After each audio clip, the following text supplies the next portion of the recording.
Bismillahirrahmanirrahim. Assalamu alaikum, dear students.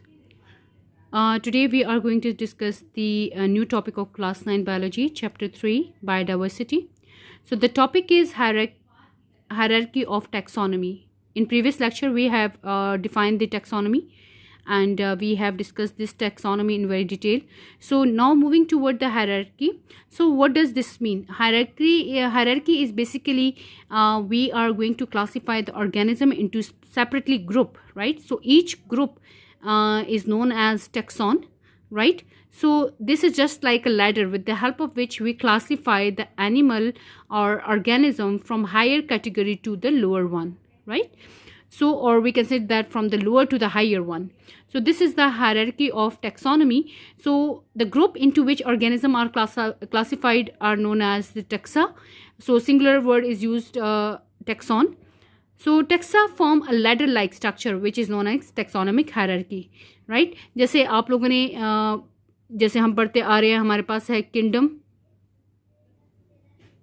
उसके बाद हमारे पास होता है फाइलम, एंड देन उसके बाद है क्लास, देन उसके बाद है ऑर्डर, देन उसके बाद है फैमिली, देन उसके बाद हमारे पास आता है जीनस, एंड देन हम फाइनली हमारे पास आता है स्पीशी. सो ये आपके पास एक लेडर लाइक स्ट्रक्चर है जिसकी मदद से आप एनिमल्स को क्लासीफाई करते ग्रुप्स में रखते हैं on the basis of their similarities, right? So this is known as taxonomic hierarchy. So we have classified the organism into 5 basic kingdoms. So kingdoms are the largest taxon. ये एक largest category है, यानी हम organism को categories में divide करते हैं. So the largest category is known as kingdom, right? So on the basis of similarity, each kingdom is further divided into smaller taxons. ठीक है, स्मॉलर ग्रुप्स में हम उनको डिवाइड करते हैं, जैसे कि हमारे पास है phylum, class, order, family, genus and species. Okay जी, now look at this: kingdom, phylum, class, order, family, genus and species. So kingdom is the largest taxon, ठीक है. उसके बाद phylum जो है it is group of related classes, यानी इसमें different classes आ जाएंगी आपके पास phylum में, ठीक है. And then phylum के बाद हमारे पास आ जाता है class, ठीक है. अब ये जो class है आपके पास, ये इसमें आपके पास रिलेटेड ऑर्डर्स जो हैं, जो आपस में एक जैसे ऑर्डर्स हैं, वो भी हमारे पास सेम या डिफरेंट ऑर्डर्स जो हैं वो ग्रुप हैं, वो हम क्लास में रखते हैं, ठीक है. इसी तरह ऑर्डर जो है इसमें रिलेटेड जीनस आते हैं, यानी डिफरेंट हमारे पास जेनरास जो हैं वो हमारे पास हम उसको फैमिलीज में रखते हैं, ठीक है. एंड देन हमारे पास आता है जीनस. जीनस में हमारे पास रिलेटेड जो स्पीशीज़ हैं, एक दूसरे से जो रिलेट करते हैं स्पीशीज़ हैं, वो हमारे पास जीनस में आ जाएंगे. एंड स्पीशी जो है this is known as smallest taxon, और यहाँ पे स्पेसिफिक हो जाएगा, ठीक है. मीन जीनस हमारे पास यहाँ आके स्पेसिफिक हो जाएगी, जो स्पेसिफिक ऑर्गेनिज्म है उसको हमने यहाँ अपने साथ रख दिए. अब सिंपल हम ये कह सकते हैं कि जो जीनस है ये आपके पास ग्रुप ऑफ स्पीशीज़ हैं, ठीक है, जो कि आपस में सेम करेक्टर्स होते हैं. जिनमें सेम करेक्टर्स हैं वो स्पीशीज़, जिनमें सेम करेक्टर्स हैं वो हम जीनस में रखते हैं, यानी जेनेरा में रखते हैं. इसी तरह जो हमारे पास फैमिली है, family is a group of related genera, यानी जो एक रिलेट करते जेनेरा वो हमने फैमिलीज़ में रखे हैं. इसी तरह ऑर्डर जो है उसमें रिलेटेड जो है फैमिलीज आती हैं, ठीक है. इसी तरह क्लास जो है उसमें रिलेटेड ऑर्डर्स आते हैं. फाइलम में हमारे पास रिलेटेड क्लासेस आती हैं, ठीक है. एंड किंगडम में हमारे पास जो है ये सब आते हैं. मीन किंगडम तो लार्जेस्ट आपके पास टैक्सॉन है, और इसके अंदर ये हमारे पास डिफरेंट जो है फाइलम्स वगैरह मौजूद होता है, ठीक है. जैसे किंगडम अब हम कहते हैं हमारे पास, अभी मैं आपको नेक्स्ट एग्जांपल में इसकी एग्जांपल दूंगी. जैसे किंगडम एनिमिलिया है, ठीक है, तो उसमें तो डिफरेंट फाइलम्स आ गए, ठीक है. ये किंगडम प्लांटी है तो इसमें डिफरेंट फाइलम्स आ गए प्लांट्स के, क्लियर. तो ये हमारे पास लार्जेस्ट टैक्सॉन होता है जो आइडेंटिफाई करता है इस ग्रुप को. उसके बाद फर्दर हम इसको ये स्मॉलर यूनिट्स में डिवाइड करते हैं. नाउ जो स्पीशी है this is the smallest taxon, ठीक है. और स्पीशी को हम बेसिक यूनिट ऑफ क्लासिफिकेशन भी कहते हैं. मीन कि यहाँ पे ये जो जितना हमने बनाया ना, किंगडम है, फाइलम है, तो ये किंगडम वास्ट हमारे पास नॉलेज है. यहाँ आगे जो ये सारा नैरो डाउन होता जा रहा है. सो यहाँ पे किंगडम में बहुत सारे एनिमल्स हैं, उसको हमने स्पेसिफिक कर दिया फाइलम के लिए, ठीक है. उनमें से जो सिमिलर करैक्टर्स वाले थे उनको हमने एक फाइलम में रख दिया.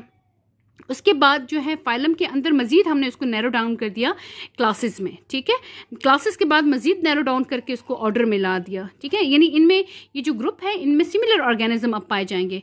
अब इनमें मज़ीद हम सिमिलैरिटीज़ को ढूंढ के उनको अलग से एक ग्रुप में डाल देंगे।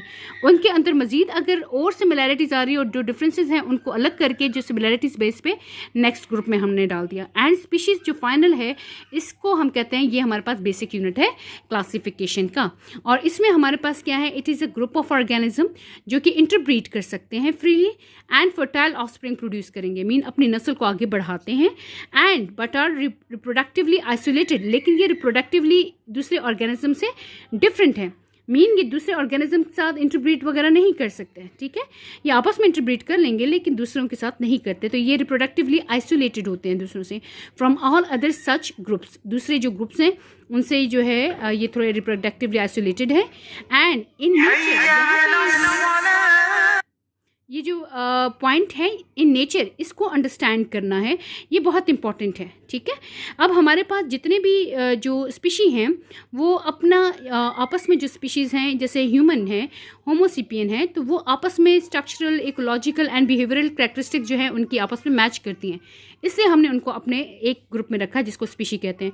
इस तरह अगर हमारे पास डॉग की जो स्पीशी है तो उनको हमने उस ग्रुप में रखा है क्योंकि वो आपस में स्ट्रक्चरल, इकोलॉजिकल मीन एनवायरनमेंट जो यूज़ करते हैं, ठीक है, उस लिहाज से, एंड उनका जो बिहेवियर है उस लिहाज से वो आपस में सेम है, इसलिए हमने उनको रखा है। तो स्पीशीज़ के अंदर एक खासियत हम कह सकते हैं कि ये स्ट्रक्चरली, इकोलॉजिकली एंड बिहेवियरली जो है उनमें कैरेक्टरिस्टिक्स जो हैं वो सेम होती हैं, इसलिए हमने उनको इकट्ठा रखा है। अच्छा, नेक्स्ट हमारे पास एक जो इम्पॉर्टेंट पॉइंट है वो हमें यहाँ मैंने इसको अलग से लिख दिया है। सो इम्पॉर्टेंट पॉइंट आपने एक जहन में रखना है कि जो हम स्पीशी के लिए टर्म यूज़ करते हैं कि दे डू इंटरब्रीडिंग, ठीक है, यानी इनके हमारे पास इनके दरमियान में इंटरब्रीडिंग होती है। स्पीशी के लिए हम ये क्राइटेरिया हम कहते हैं, लेकिन ये सिर्फ क्राइटेरिया ज़रूरी नहीं है कि वो इंटरब्रीड भी कर सके, स्पीशीज़ जो है आपस में इंटरब्रीड कर सके, ठीक है।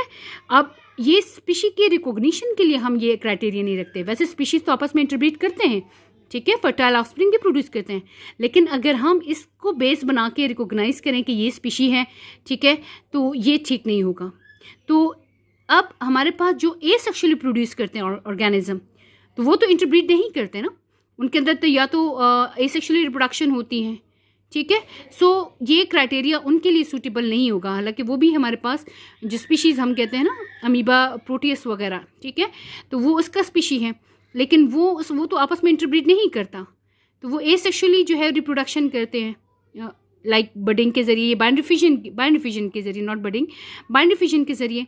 तो ये क्राइटेरिया हम सिर्फ इंटरब्रीडिंग का इसके लिए यूज़ नहीं कर सकते, बल्कि यहाँ पे हम एक नेचर का जो वर्ड यूज़ करते हैं, मीन ये ऑर्गेनिज्म जो है नेचर में इंटरब्रीड करते हैं, ठीक है, नेचर के रूल्स को फॉलो करते हैं। सो जैसे फॉर एग्जांपल दो डिफरेंट या क्लोजली रिलेटेड स्पीशीज़ जो हैं, ठीक है, वो आपस में इंटरब्रीड नेचुरली नहीं करते, ठीक है। फॉर एग्जांपल अगर आप देख लें घोड़ा है और गधा है, ठीक है, फिजिकली आपको थोड़ा बहुत ऑलमोस्ट ये सेम है क्योंकि इनका जीनस सेम है, दोनों जो है वो इक्वस जो जीनस है,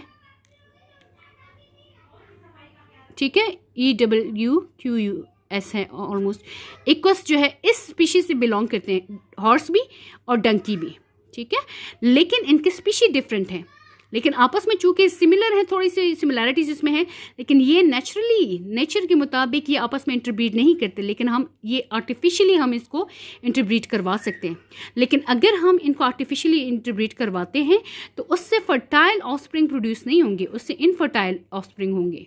जैसे एग्जांपल है मेल डंकी है और फीमेल हॉर्स है, तो आप जब इनको फ्यूज़ मतलब इनके जो हमारे पास मैटिंग होती है, इनकी हम आर्टिफिशियल मैटिंग करवाते हैं, तो इससे हमारे पास म्यूल आ जाता है जिसको उर्दू में खच्चर कहते हैं, ठीक है। तो ये सवारी वगैरह के लिए यूज़ हो सकता है, लेकिन ये अपने ऑफस्प्रिंग को प्रोड्यूस नहीं करता, ठीक है। Now moving toward the example, जैसे मैन है, तो अब मैन के लिए इसका हमारे पास ये टेक्सोनोमिक हायरार्की क्या होता है कि ये किंगडम एनिमिलिया से बिलोंग करता है। अब एनिमिलिया की जब बात आती है तो इसमें वर्टिब्रेट, इनवर्टिब्रेट सारे आते हैं, ठीक है ना। अब उसके बाद फाइलम की बात करें, हमने इसको स्पेसिफाई कर दिया ना, थोड़ा और नैरो डाउन कर दिया, कॉर्डेट की बात कर दी, मीन कि हम वर्टिब्रेटा की बात करें, हम इनवर्टिब्रेट्स की बात नहीं कर रहे। सो कॉर्डेटा मीन वर्टिब्रेटा मीन ये जिनमें वर्टिब्रल कॉलम वगैरह होता है। ओके नो क्लास में मिलिए। अब कॉर्डेटा में भी हमारे पास बहुत सारे ग्रुप्स हैं, जैसे फिशेस है, रेप्टाइल्स हैं, एम्फीबियंस हैं, बर्ड्स हैं, ये भी तो हमारे पास कॉर्डेटा है ना, ठीक है। तो अब इसको हमने मजीद नैरो डाउन कर दिया, मेमेलिया की तरफ आ गए कि हम we are talking about the mammals, right, we are not talking about any other phylum, ठीक है। नाउ उसको मज़ीद हमने मैमल्स के अंदर भी हमने मज़ीद स्पेसिफाई कर दिया। मैमल्स में भी हमारे पास एग लाइंग मैमल भी होते हैं, पाउच मैमल भी होते हैं, प्लेसेंटल मैमल्स भी होते हैं, ठीक है। तो उनमें प्लेसेंटल में भी हमने प्राइमेट्स को चुन लिया। अब प्राइमेट्स के अंदर भी हमारे पास डॉग एंड ये जितने भी हमारे पास कार्निवोर्स हैं वो भी आते हैं, और साथ में ये स्पेशली वो आते हैं जो मंकीज़ वगैरह हैं, ठीक है, एप्स एंड मंकीज़, ठीक है, गोरिल्ला वगैरह, वो प्राइमेट्स में आते हैं हमारे पास, वो स्पेशली प्राइमेट्स में आते हैं, ठीक है, ह्यूमन के साथ ही हैं। तो अब उसको हमने उनकी भी बात नहीं कि हमने मज़ीद स्पेसिफिक अपने आप को कर दिया, तो वो हो गया ह्यूमनिटी। तो ये ए आ जाए ना आखिर में, तो इसका मतलब है ये फैमिली की बात हो रही है, आप इससे आइडेंटिफाई भी कर सकते हो, ये फैमिली की बात है। उसके बाद जीनस हमारे पास आता है होमो, एंड स्पीशी जो आ गया वो होमो सेपियन हो गया, अंडरस्टैंड। तो ये सेपियन आपको स्पीशी को इंडिकेट कर रहा है। अब ह्यूमन के बाकी हमारे यानी होमो सेपियन जो मॉडर्न ह्यूमन कहलाते हैं, इससे पहले जो ह्यूमन आए थे homo habilis, homo erectus, let me write down over there, homo habilis, ठीक है, homo erectus and so on, और भी थे, जिससे फिर बाद में इवोल्यूशन होकर हमारे पास होमो सेपियन आ गए। अब ये देखिए होमो तो सेम है ना, यहाँ पे स्पीशीज़ डिफरेंट है। अब ये जो स्पीशीज़ है ये आपस में इनकी जो डिफरेंसेस है ये स्ट्रक्चर्स बेस पे भी हैं, ठीक है, मीन आपस में इनकी स्ट्रक्चर्स डिफरेंट हैं, ठीक है, और इनका बिहेवियर डिफरेंट है। तो ये इनके डिफरेंसेस की बेस पर हमने इसको फाइनली अलग स्पीशीज़ में रख दिया, ठीक है, अलग ग्रुप में रख दिया। अच्छा, यहाँ एक चीज़ है कि समटाइम स्टूडेंट्स जो हैं थोड़ा सा कंफ्यूज हो जाते हैं कि ये kingdom, phylum and order in सबको एक सीक्वेंस में याद नहीं कर पाते, वो आगे पीछे हो जाते हैं। तो उसको याद करने के लिए हमने एक शॉर्ट टर्म यहाँ रखा है, खैबर PCO FG स्कूल, ठीक है, खैबर PCO FG स्कूल। तो इस तरह आप लोग याद करें ताकि इसकी सीक्वेंस आपसे ना भूलें। Hope you would like my video. Kindly subscribe my channel and like it and share it. Thank you.